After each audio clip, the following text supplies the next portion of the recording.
Hi there, welcome to my views and news. Three news stories. Firstly, Fano fighters are threatening to kill Skandar. Level of hatred, animosity is so high between some Fano groups that it seems they are on a collision course. If there is no intervention, videos are being released by Fano fighters against Skandar. Secondly, uh, again, opposition boycotted a meeting called by Ethiopian PM Abiy. Yesterday, PM Abiy met with some political party leaders. Was it just a show to tell the international community that Prime Minister takes opposition on board, or any genuine opposition parties talked to the Prime Minister yesterday? Thirdly, viewers, an unfortunate incident in southern Ethiopia. Landslide caused huge damage there. Around 150, 146 casualties confirmed so far. Let's start. Viewers, first news story is about Eskinder Nega and the tension between Eskinder Nega group and other Fano groups. Yesterday we saw that Asagad Mekonnen was arrested by Ethiopian security forces. The security forces claim that Asagad Mekonnen had surrendered. Asagad released a message through Ethiopian state media while he was in custody. He also said he had surrendered. Where are Asagad Mekonnen's fighters? Because Asagad Mekonnen in his video statement revealed that there were issues between Fano groups, that his Fano groups came under attack by other Fano groups in Majate, but he told his fighters they should not fire back at the other party. Now videos are in circulation showing Fano fighters using very strong language against Eskinder, threatening to kill him. One video shows some Fano fighters burning a t-shirt with Eskinder's picture on it. T-shirt in Ethiopian flag colors, green, yellow and red colored shirt with Eskinder's picture is burnt. So while the shirt is being set on fire, the Fano fighters in the background are threatening Eskinder, saying, "We'll kill you." They're using terms like dog, like thief for Eskinder. This is what is happening between Fano groups, Fano commanders. Obviously, fight for power. This is what is destroying the internal structure of Fano. Fano has never been a centrally organized force, but efforts were underway to organize it on central level, on zonal level. Eskinder chose to become part of Fano at a very difficult time when people were fleeing. They were not willing to be part of this struggle. Masri Shah had fled. Zubin Kasi was in prison. No big names were part of Fano back then. Eskinder took the right decision. Not right, he took the big decision last year.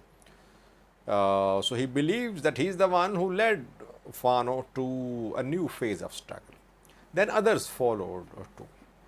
Let's see how this hatred between Fano groups ends up. By the way, what about Asagad Mekonnen's group? Asagad obviously has government backing now. Government would tell him to bring his fighters back too. That he should contact his fighters, that they should surrender to. Or will he turn towards Eskinder to take revenge? Could he be launched against other Fano groups? These are very important questions. What about Tafra Mamu? Will he take over Asagad Mekonnen's fighters in Shoa? All that questions will be answered in coming days. Secondly, towards landslide story, then the Prime Minister of Ethiopia's meeting with a political party. A landslide in southern Ethiopia has caused huge damage. It happened in Gofa zone, southern Ethiopia. And around 146 dead bodies have been recovered so far, 96 men, 50 women. Landslide happened after heavy rains in the area. Local government officials have confirmed this level of damage. Initial report, which was released yesterday, was about just 20 casualties. But now the number of casualties is around 146. Still, dead bodies are being recovered. And some people who were involved in rescue operations, they also became victims of second landslide. It happened yesterday on Monday morning, this incident happened. So condolences to the families of those who lost their lives in this incident. Lastly, viewers, once again, main opposition parties of Ethiopia boycotted a meeting called by Ethiopian PM Abiy. This is the second time that PM Abiy tried to talk to opposition. First time, his first meeting with opposition was held in April. Main opposition parties back then declined the invitation. They did not attend the discussions. Second meeting was held yesterday and day before yesterday. Day before yesterday, Adam Farah met with these parties. Yesterday, PM Abiy met with these parties.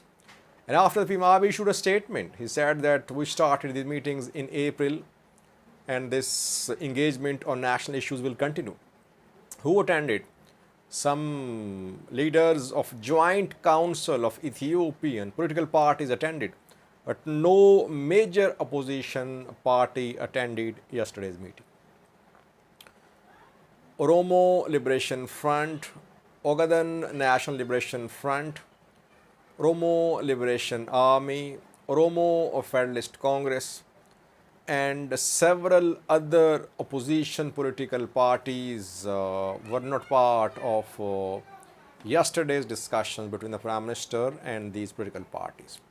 But PM Abiy is showing it to international community as if he is in talks with the opposition, as if he is taking opposition on board before making big decisions. But this is not what the case is. What we're seeing is that opposition is not ready to sit with the Prime Minister of Ethiopia.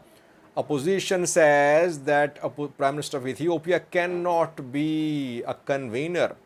He can only be a participant in such talks, firstly. Secondly, opposition says that the government is not interested in resolving issues, in solving problems. Rather, government is only interested in showing to international community that it is very democratic. Opposition parties say their due political rights are being denied, political space is being narrowed, their offices are being closed, their activities are under restrictions. A sham national dialogue has been launched by the government. Government is not interested in any genuine political dialogue with opposition parties. So situation same, but PM Abiy would use such meetings, these meetings and national dialogue to just convince international community that he is very democratic. Internally he believes in discussions, in reconciliation, in dialogue. But situation is opposite, that he is not ready, he is not willing to give due political rights to opposition parties. Thank you for watching.